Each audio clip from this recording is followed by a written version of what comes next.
Voilà. Là, ça doit marcher, hein, c'est ça? Ouais, c'est bon.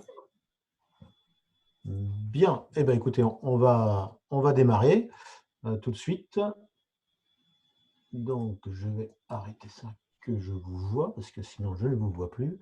Bonjour à tous, bonjour à toutes. On est déjà presque une vingtaine, donc les autres vont arriver sans doute sans tarder.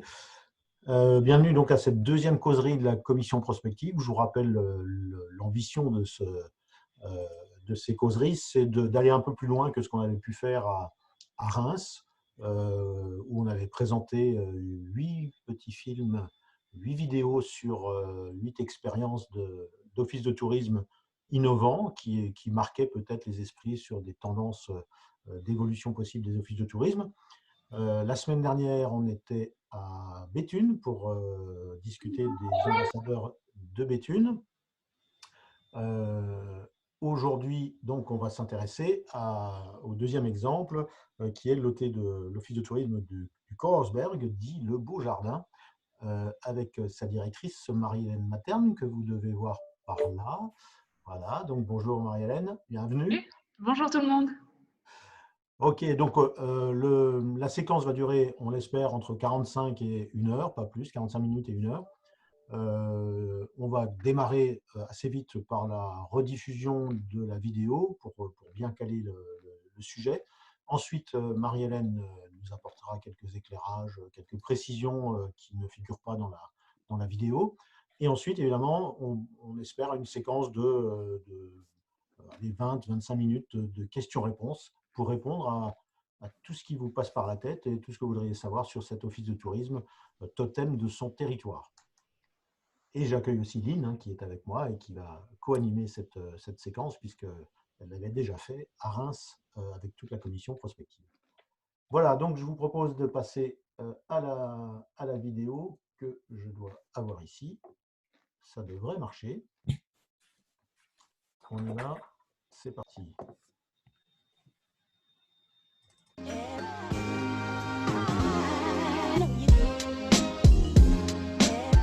L'Office de tourisme de Korersberg, situé en Alsace, a inauguré en 2017 l'Escapade. Un équipement qui comprend l'office de tourisme, un musée d'art et traditions populaires, une résidence d'artistes, une salle de réunion, un espace de projection à 180 degrés et un restaurant. Korersberg, l'hôtel totem. L'Escapade est en fait un pôle culturel que nous avons voulu créer pour un peu redynamiser un peu le centre du village, pour également mettre beaucoup plus en exergue et en avant notre musée du Korsberg.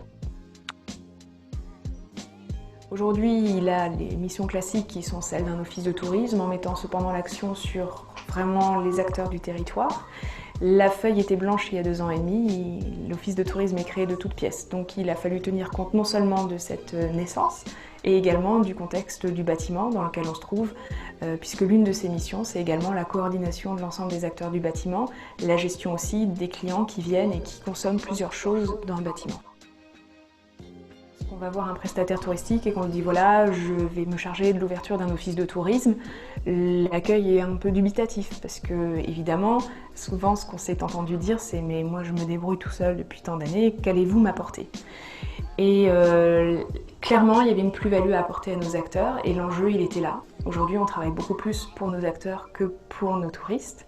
Le phénomène Escapade a assez vite pris puisque dès la première année, on a eu 25 000 visiteurs ici à l'Escapade, alors qu'auparavant, le nombre de visiteurs au musée tournait entre 4 et 5 000.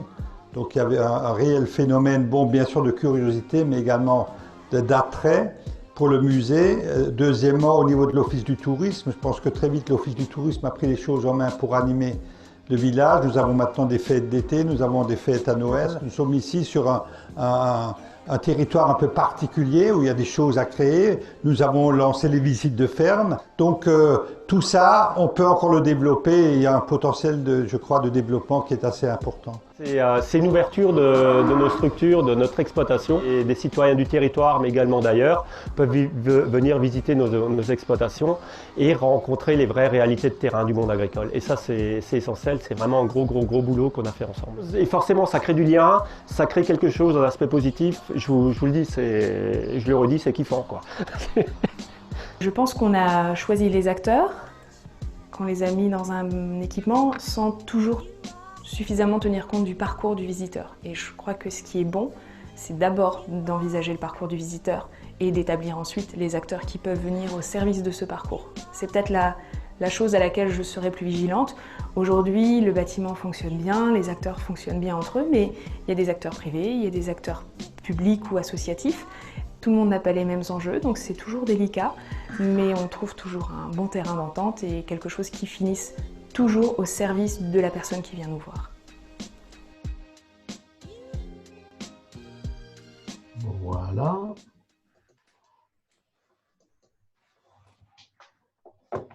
Bien. Donc, on vient de revoir cette vidéo. Donc, Marie-Hélène, tu te revois quelques mois avant avec quelques signes prémonitoires d'une future naissance.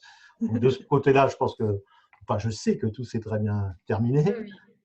Oui. Depuis peu d'ailleurs. Hein. Elle est en balade avec son papa, je les ai envoyés. Ah, très bien, très bien. On est tranquille. Très bien. Bien, donc, est-ce que tu peux nous apporter quelques compléments par rapport à ce qu'on a vu dans la vidéo?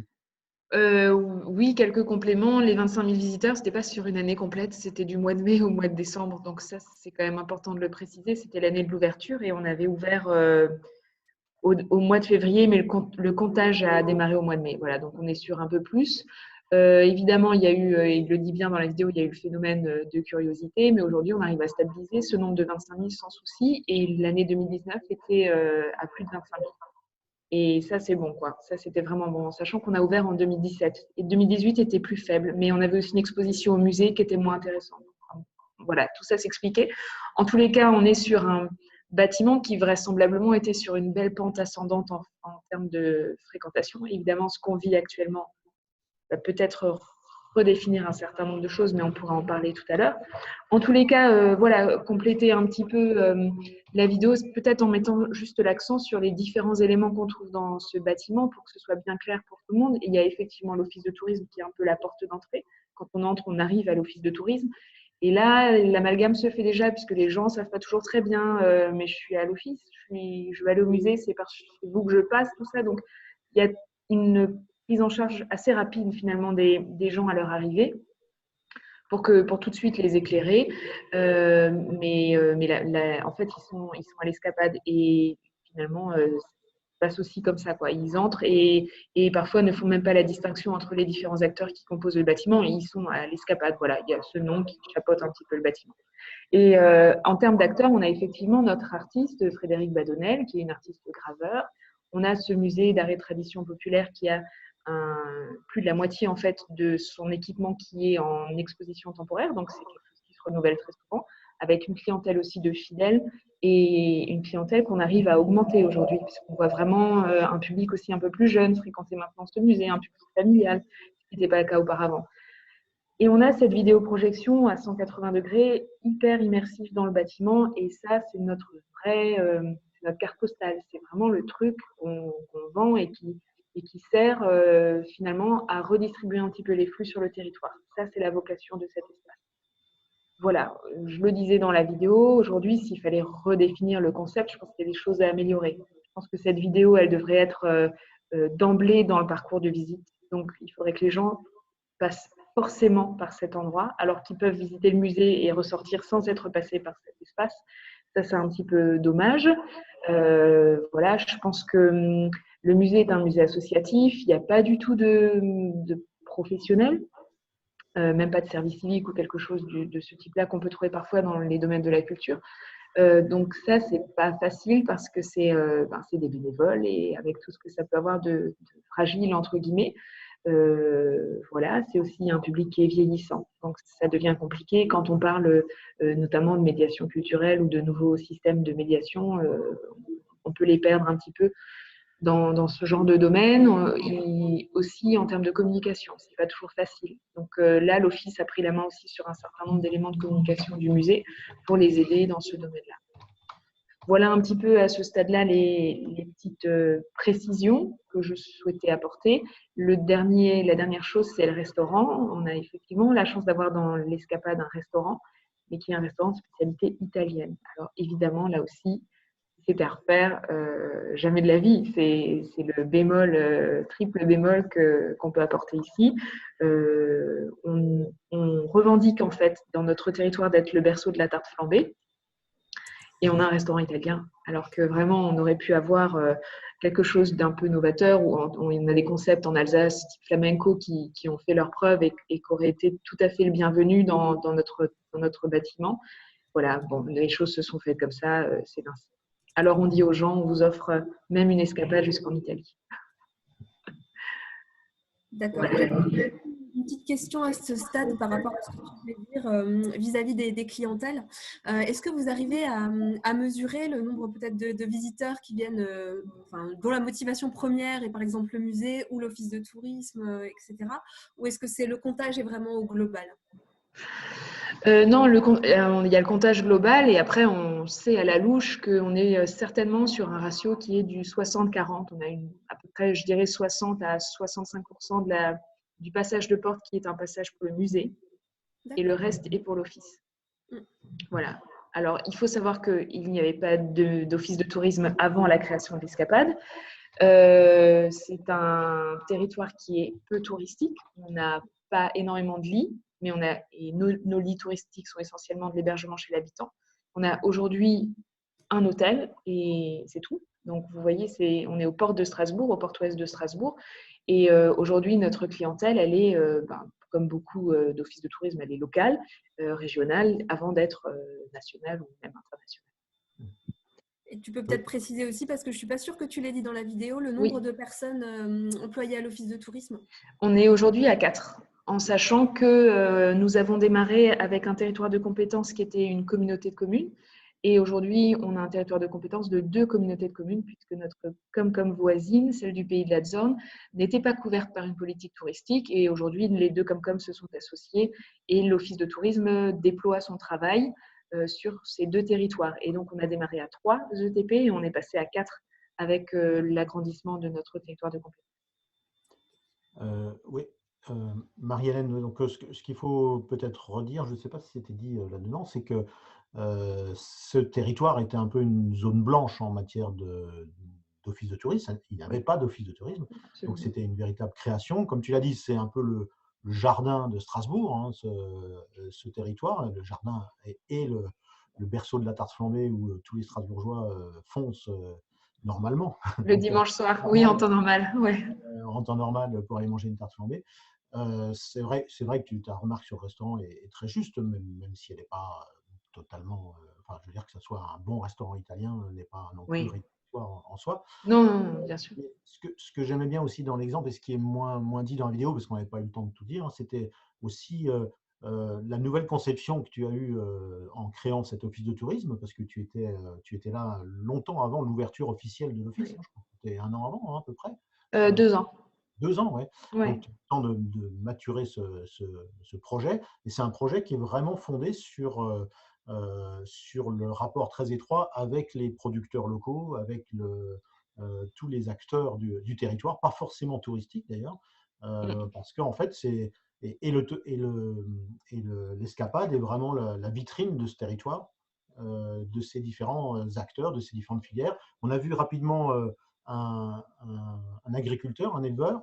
Tu peux en dire plus un peu sur ce que tu fais avec tous ces gens-là?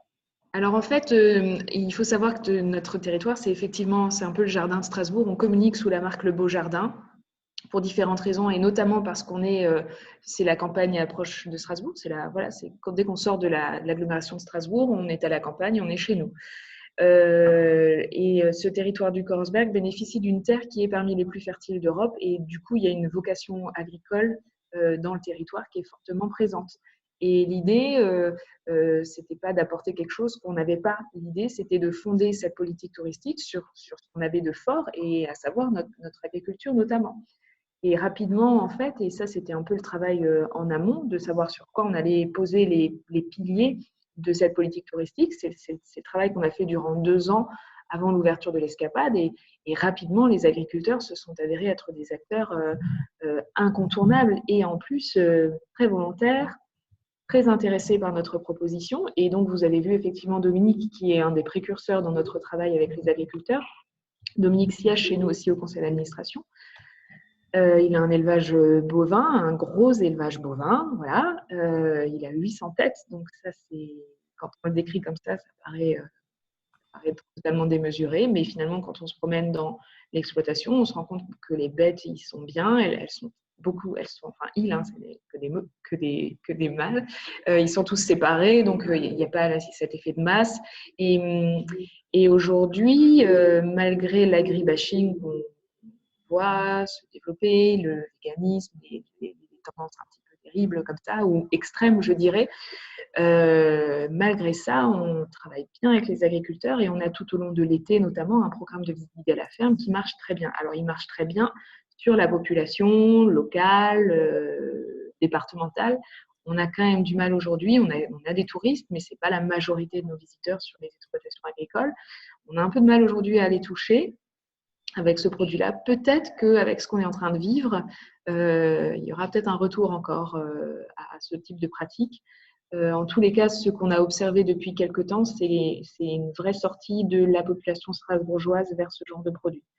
On sait qu'on arrive à toucher des familles qui deviennent curieuses et qui ne se contentent pas d'idées reçues, qui souhaitent aller vraiment au cœur sur le terrain, clairement, et à la rencontre de l'agriculteur.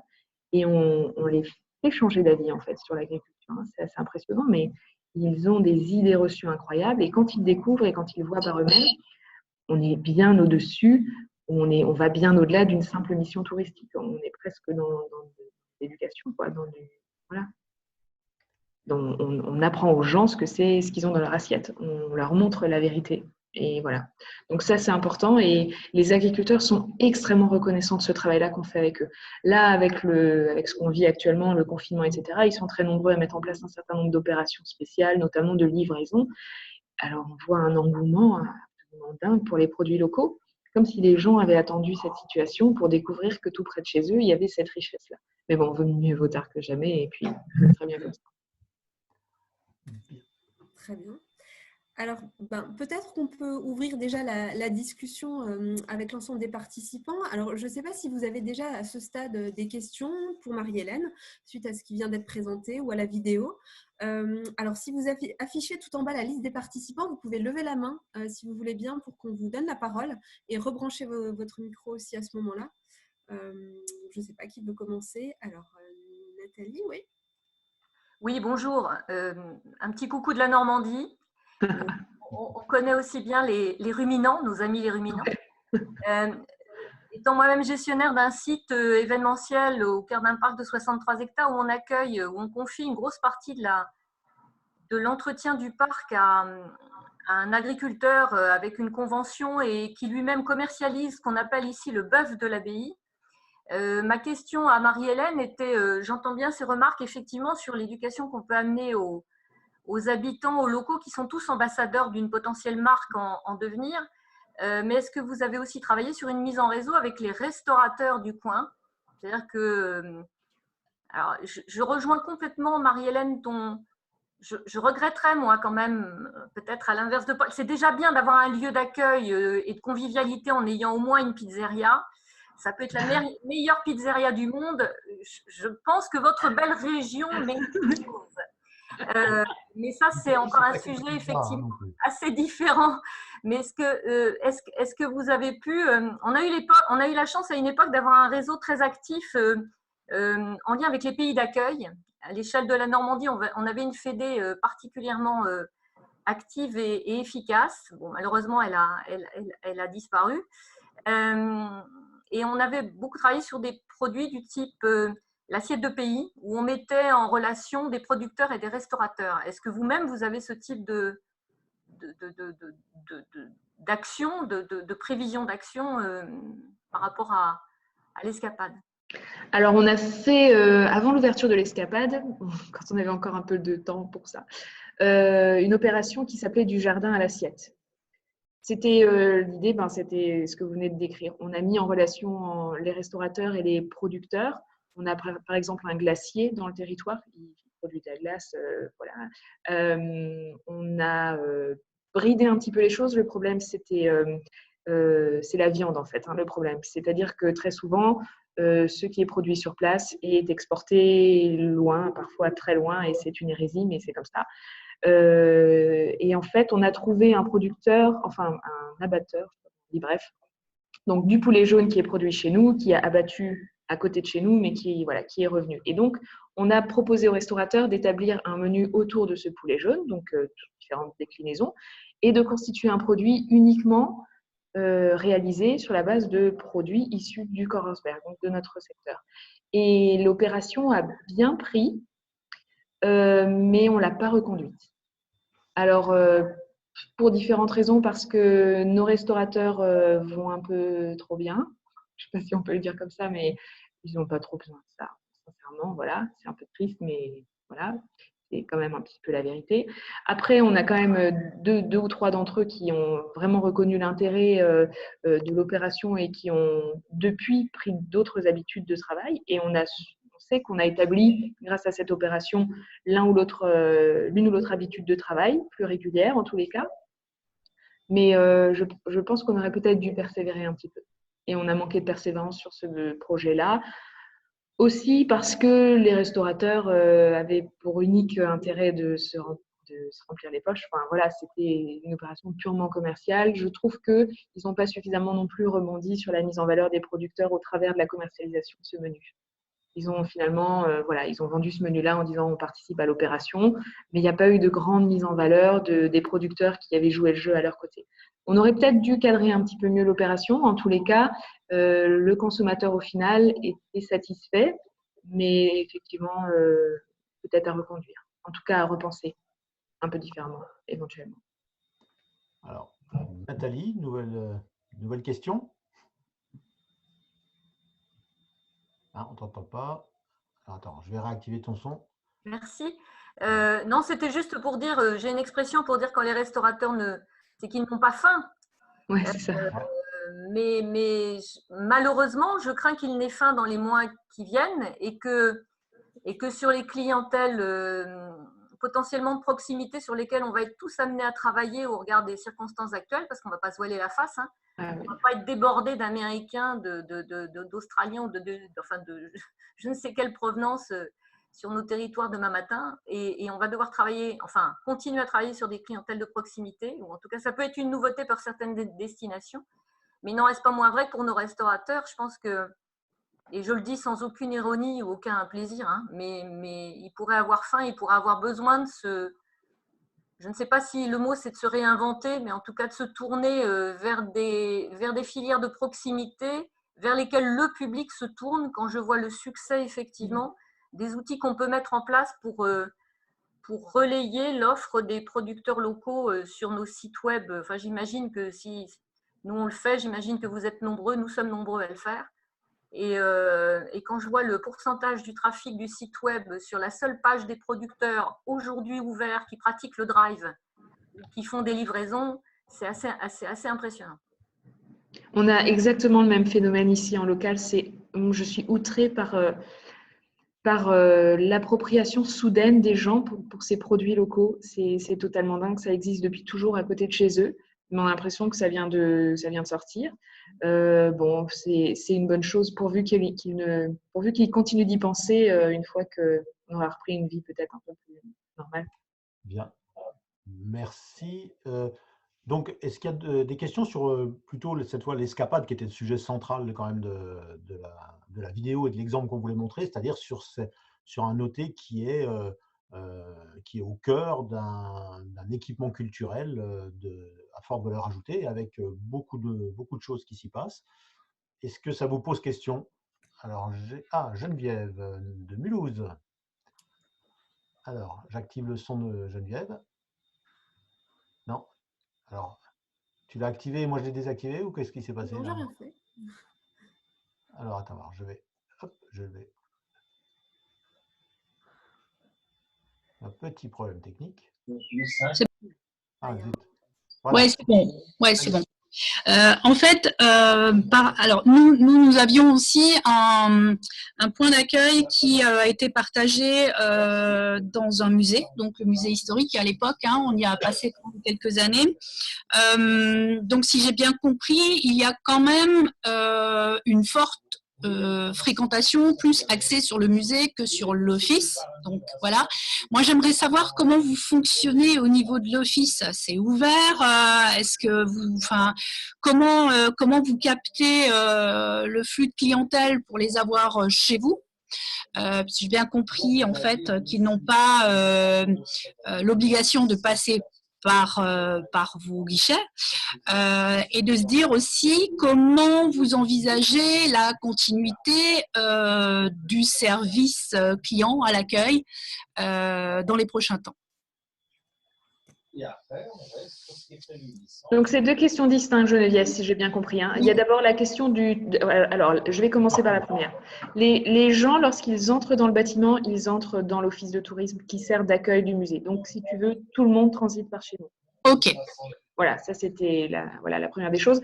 Alors, quand c'est de la clientèle individuelle, très souvent, on arrive… Donc, on les invite on leur explique comment est agencé le musée sur 2 niveaux. Et quand ils sont au premier étage, on les invite à monter au 2e étage, là où se situe cette projection à 180 degrés. Et en général, en sortant de là, ils ont des questions en descendant et en sortant. Et du coup, on arrive souvent à les capter. Ils nous disent « Ah tiens, j'ai vu un agriculteur là, mais il fait quoi?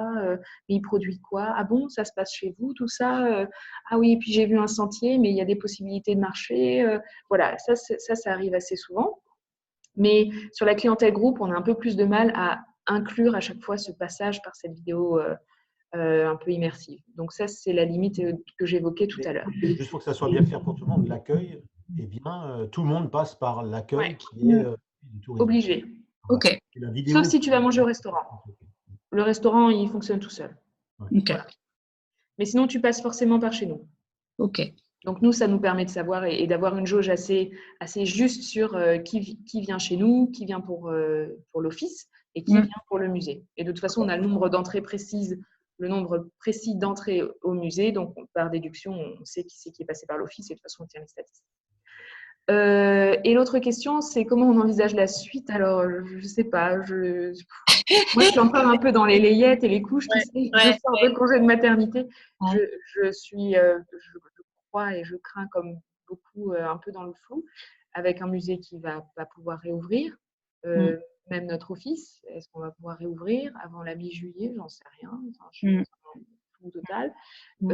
On a remis les équipes au travail. L'équipe était en chômage partiel pour les 15 premiers jours, enfin, même les 3 premières semaines. Là. Elles ont maintenant basculé sur du télétravail pour 2 d'entre elles.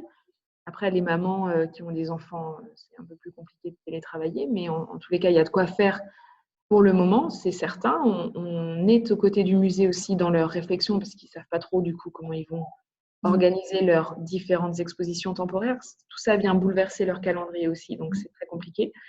Je ne sais pas très bien. La seule chose aujourd'hui qui me rassure un petit peu, c'est qu'on est déjà depuis longtemps sur une clientèle de proximité.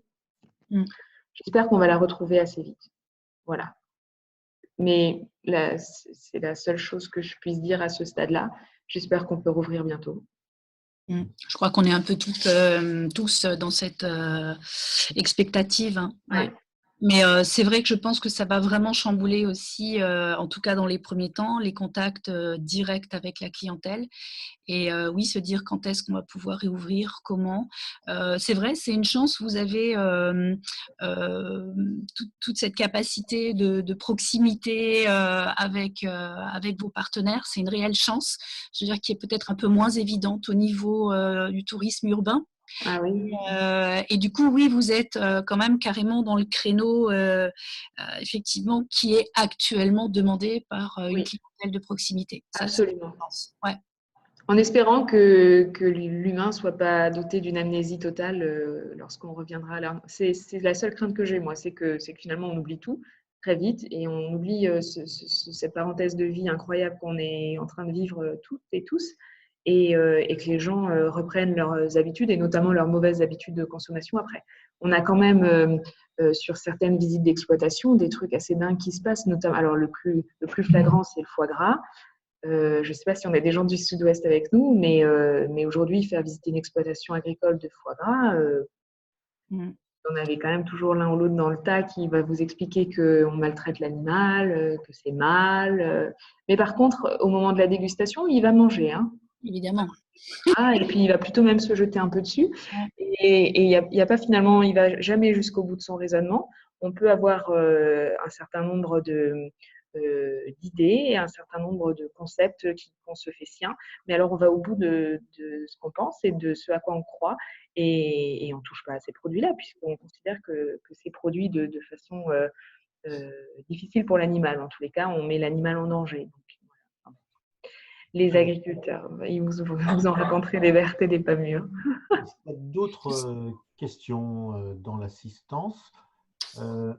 Moi, j'en avais une au cas où, hein, mais priorité à vous.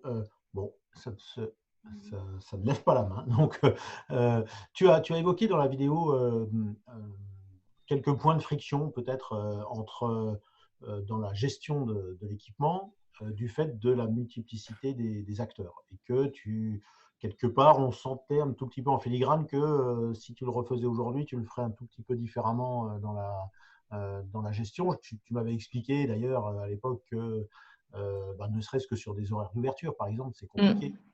Ouais, c'est très compliqué. On a par exemple notre artiste, on a un atelier d'artiste dans le bâtiment. Donc notre artiste, elle, évidemment, pour vivre de son activité artistique, elle a d'autres activités que juste celle d'avoir son atelier chez nous. Elle intervient notamment dans les écoles et dans des écoles spécialisées avec des publics handicapés. Elle fait des trucs fantastiques. Et quand elle est là-bas, elle ne peut pas être chez nous. Voilà. Et chez nous, le gros de l'activité, c'est plutôt l'après-midi. Et elle est plutôt là les matins, parce que ces activités, elle, dans les écoles, se déroulent l'après-midi. Voilà. Donc souvent, les gens viennent dans le bâtiment et se retrouvent devant un atelier d'artiste qui est vide. Donc ça, c'est quand même enquiquinant. Sur ce point-là, est-ce que ça ne peut pas se régler par un système de conventionnement un peu plus précis, un peu plus… J'ai envie de te dire, quand tu es invité à collaborer à l'écriture de la convention, si, je pense que c'est possible, mais parfois il y a des choses qui nous échappent. Voilà. C'est un partenariat entre la commune et l'artiste, et on n'a pas été associé au départ à l'écriture de la convention, et donc il y a un certain nombre de choses qui ne sont pas prévues dedans, et notamment ce genre de choses. Après, je crois aussi que quand tu écris le document au départ, il y a des choses qui t'échappent et auxquelles tu ne penses pas, et notamment peut-être ça. Je ne sais pas trop. Bon, je n'étais pas dans ce travail initial-là. J'évoquerai aussi le restaurant. On a un public de seniors qui est assez présent dans le musée. Ce public vient en général l'après-midi, et nos petites mamies, elles adorent manger un petit bout de gâteau et un petit café vers 16h. Et ben, quand le restaurant est fermé, c'est embêtant, quoi. Ouais. Pardon ?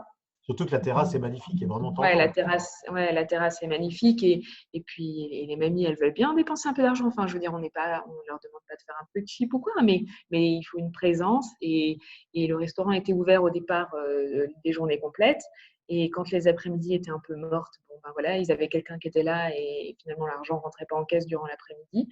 Ils ont préféré fermer les après-midi. Voilà. Et là, on ne peut pas faire grand-chose. C'est de l'intérêt, c'est de la gestion privée. Et donc, il faut que nous, en tant qu'association, on entende aussi leurs problématiques à eux.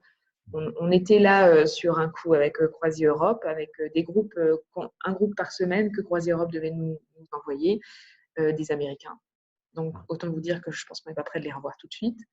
Ça aurait été top pour commencer à drainer des habitudes de travail, et en disant au restaurant aussi, vous voyez, on a désormais une fois par semaine, tous les matins, de façon assurée, un groupe qui est là. Vous ne pouvez pas commencer à envisager une amplitude horaire un peu plus importante, etc. Commencer à mettre ça en marche.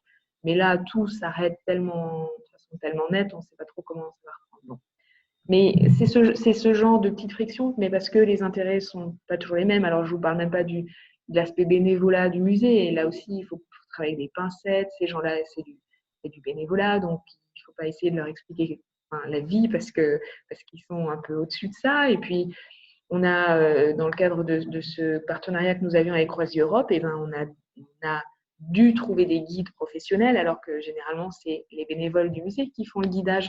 Donc ça, il a fallu l'amener aussi assez délicatement, pas en disant pas vous n'êtes pas suffisamment bon et il faut mettre du professionnalisme. En plus, c'était même pas le propos, mais c'est juste qu'un pro, quand on lui demande d'être là une fois par semaine, tous les mardis, il sera là tous les mardis. Le bénévole, peut vous dire après-demain, ben non, finalement, j'ai mon petit-fils à garder, je ne suis pas dispo, voilà. Donc, c'est ce genre de choses auxquelles il faut faire sans cesse attention, toujours tenir compte finalement des intérêts des uns et des autres et des pratiques. Mais, et dans sa par contre, il n'y a toujours pas de questions, hein, donc je continue. Hein. Ouais, Si vous ouais, voulez vas-y. plus m'entendre, il faut, il faut poser des questions. Mais ce qui était interpellant, enfin, ce qui est la vraie question qu'on peut se poser, je me souviens de l'exemple aussi du Val-de-Garonne, qui est un peu dans la même mécanique, je dirais, d'office de tourisme vitrine du territoire. Est-ce que ce rôle-là, pour toi, il est vraiment bien rempli par cette disposition, c'est-à-dire ce montage que vous avez fait? Est-ce que c'est la bonne solution pour un territoire qui n'a pas de tour Eiffel, on va dire ça comme ça, et qui n'a pas une vocation touristique très affirmée? Alors, j'ajoute, effectivement, tu l'as souligné tout à l'heure, mais on ne l'a pas dit, mais c'est Korersberg est un des territoires les plus riches d'Alsace, hein, en termes de revenus par habitant. Donc, c'est vrai qu'on est chez des gens, comme disait Nathalie tout à l'heure, qui n'ont pas faim, a priori. C'est pour ça que le tourisme est arrivé peut-être plus tard aussi. Hein, oui, clairement, clairement. Donc voilà, est-ce que c'est toi, est-ce que l'objet d'aujourd'hui que tu as pu analyser en le gérant depuis 2-3 ans, est-ce qu'il remplit son rôle et est-ce qu'il a bien une répercussion positive sur le territoire? J'attends pas une réponse non parce que ça serait quand même, ça m'étonnerait beaucoup. Mais voilà, mais est-ce que c'est le meilleur moyen de le faire, en fait? Je ne crois pas que ce soit le meilleur moyen. Je trouve que c'est un moyen de le faire. En tous les cas, je pense qu'aujourd'hui, l'escapade sert touristiquement le territoire. J'en suis intimement convaincue. Alors peut-être pas forcément d'abord par la vocation de l'escapade, mais je pense d'abord par le travail de l'Office de tourisme. Et je dis ça en toute humilité parce que finalement, on sait que très peu de touristes entrent à l'Office de tourisme. On a nos visiteurs, ils sont avant tout chez nos prestataires. Et je pense que là où on a été fort, c'est dans le travail qu'on a fait avec nos prestataires. C'est dans le montage de produits qui n'existait pas du tout au début. Aujourd'hui, on est capable de proposer 2-3 jours d'activité sans problème à nos touristes. Ça n'existait pas avant. Voilà, donc en cela, je pense que c'est surtout le travail de l'Office qui a amené, si tu veux, de l'activité touristique sur le territoire. Après, notre escapade, je le considère presque plus comme un outil de développement local. On y fait aujourd'hui des activités d'été, on a des animations musicales les soirs d'été, on a un super marché de Noël aujourd'hui qui connaît une expansion incroyable. Et Dieu sait que pour exister dans les marchés de Noël alsaciens, il faut se lever de bonne heure parce que l'offre, elle est dense. Et on a su trouver une place en privilégiant l'authenticité. Et ça, je pense que notre président en est vraiment très content et on l'est aussi, on en est très fiers. Donc, si tu veux vraiment, je pense que l'escapade a permis peut-être, il faut le considérer à mon avis plus comme un outil de développement local, au service d'abord de la population et après des touristes.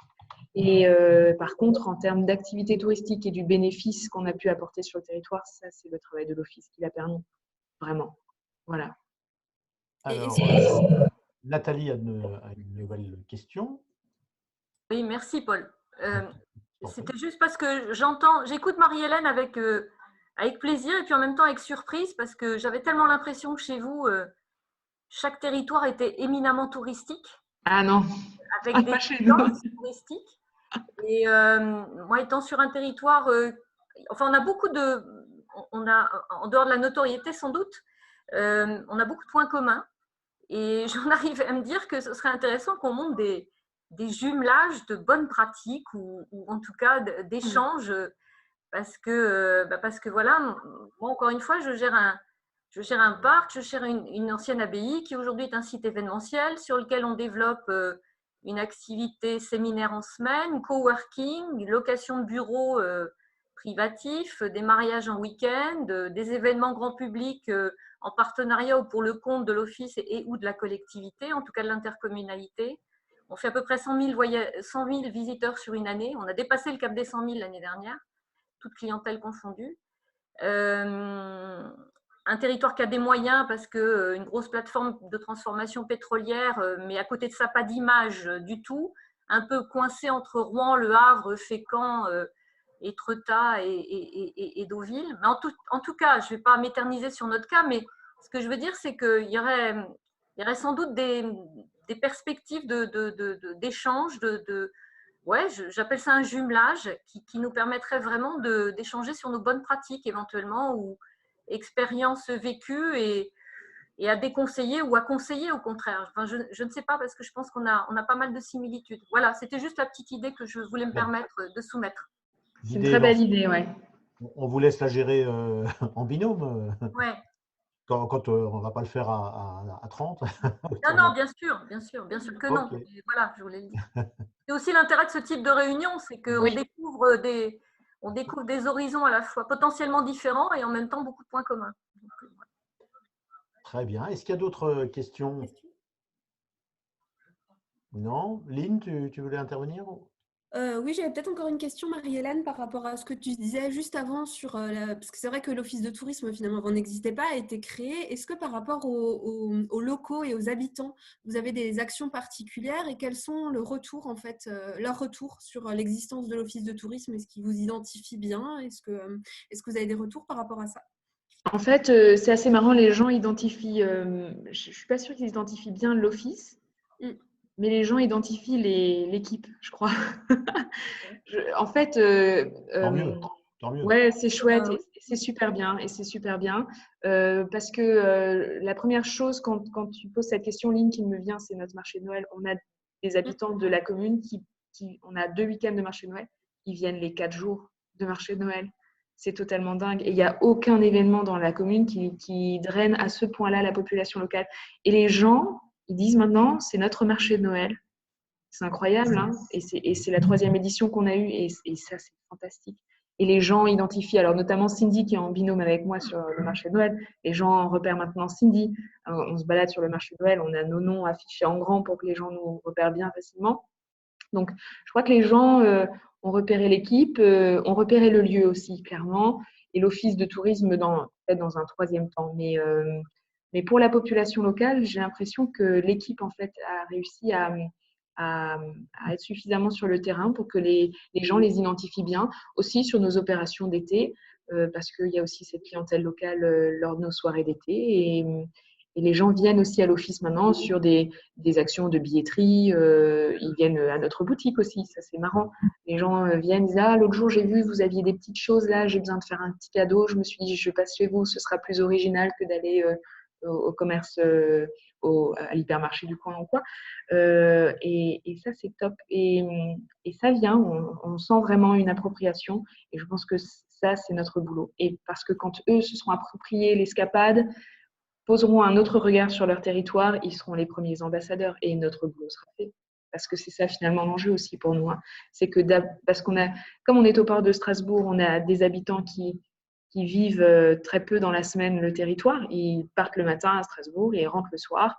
Le week-end, souvent, comme c'est des gens un peu aisés, voilà, comme disait Paul, c'est des gens qui partent aussi souvent parce qu'on n'a pas de mise en valeur particulière de notre offre qui permet de les séduire et du coup ils s'en vont, avec un peu d'événementiel, avec un peu de mise en valeur, même simplement des sentiers, de l'offre que nous avons en sentier, et ben on arrive à tout doucement les garder un petit peu plus chez nous, puis finalement à leur faire dépenser leur argent chez nous, c'est quand même l'intérêt aussi. Merci. Et d'autres questions? Parce qu'à part la Normandie, on a... Ou des réactions? Non plus? Bon, bah, très bien. Bah, écoute, Marianne, est-ce que tu as encore quelque chose à ajouter pour ta défense? Non, vivement que je puisse y retourner.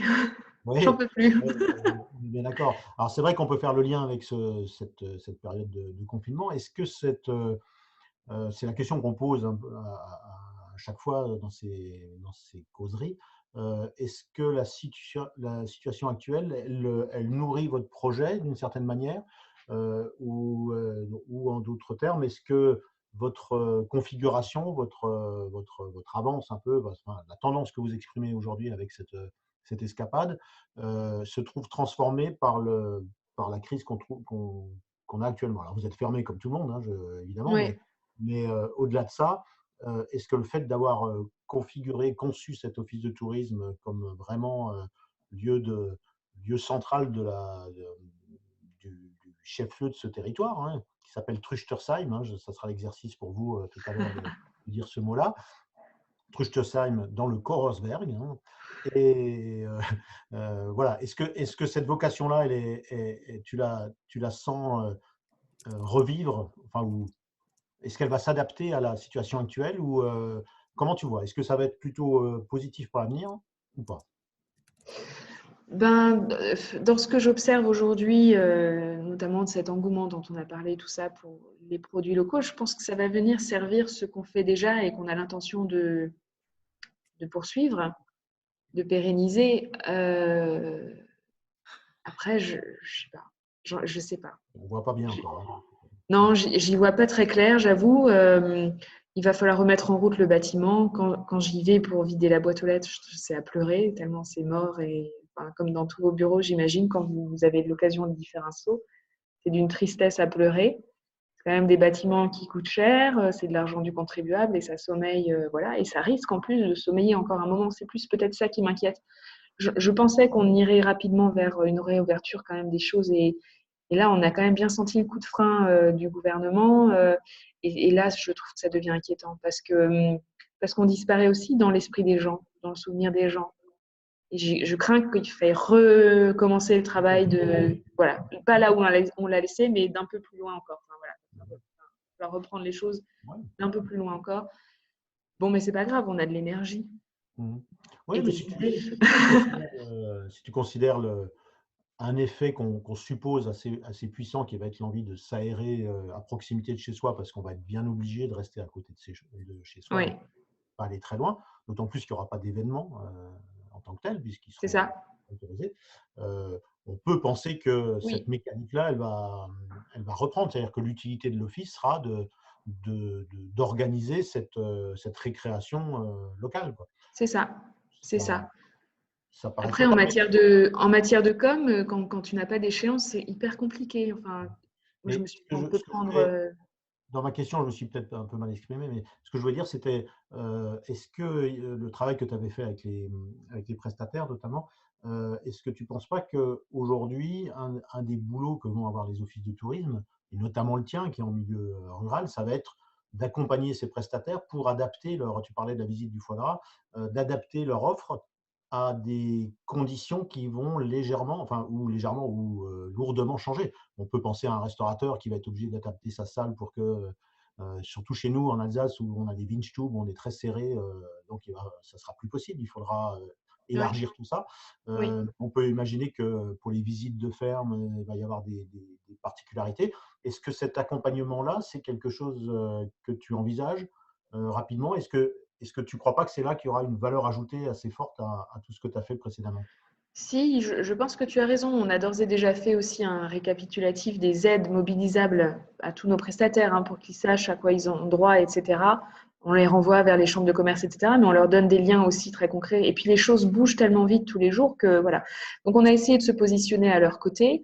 On leur a fait un mail en disant que l'office restait actif même si nos portes sont fermées, qu'ils n'hésitent pas à nous contacter, etc. On a eu 2-3 demandes de prestataires, plutôt des questions d'ordre juridique. Voilà, j'ai des annulations, comment je les gère? C'était ça. Donc là, on a su répondre, mais je pense que tu as raison. Il va falloir qu'on soit encore plus à leur côté au moment où les choses vont redémarrer. Mais on ne sait pas comment elles vont redémarrer. Donc là, c'est à nous d'acquérir aussi les connaissances nécessaires pour que le moment venu, on soit mais hyper réactif dans un premier temps, mais aussi hyper pertinent. Il faut qu'on marque encore plus de points là. Ouais. Et proche des sociopros. Ok, ben, l'heure tourne rapidement quand même. Donc, comme je ne vois plus d'autres questions, moi je voulais juste terminer. Ah si, on a Geneviève encore. Allez Geneviève, vas-y.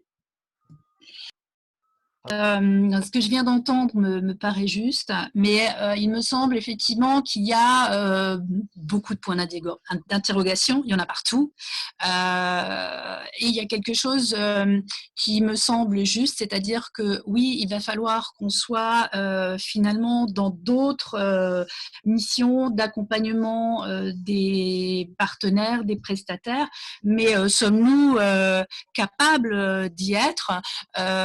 Donc là, je lance peut-être un sujet aussi pour peut-être nous apporter dans les causeries à venir des pistes, des outils pour nous permettre justement d'accompagner lors de la réouverture du mieux possible. Je pense qu'il y a un travail à établir aussi avec les chambres consulaires, plus que jamais. Nous, on a de bonnes habitudes de travail déjà avec notre chambre de commerce, mais vraiment, il va falloir qu'on soit très bon et qu'on soit dans un vrai échange de stratégies et d'outils. Comme disait Geneviève, effectivement, il y aura là beaucoup de travail à faire. Et c'est aussi de nouveau une occasion pour nous de nous inscrire à leur côté dans cette période qui va de toute façon s'avérer délicate et pourvu qu'on n'en perde aucun en chemin. Hein, pourvu, mais pas sûr. Hein. Merci beaucoup, Marie-Hélène. C'était vraiment très intéressant. J'espère que tout le monde a appris des choses aujourd'hui sur cette forme d'office de tourisme.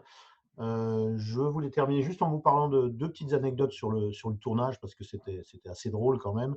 On parlait du port Horsberg. On a fait reprendre 4 fois le commentaire parce qu'au début du film, au début de la vidéo, la personne qui fait la voix off n'arrivait pas à dire Horsberg. C'était vraiment un vrai problème.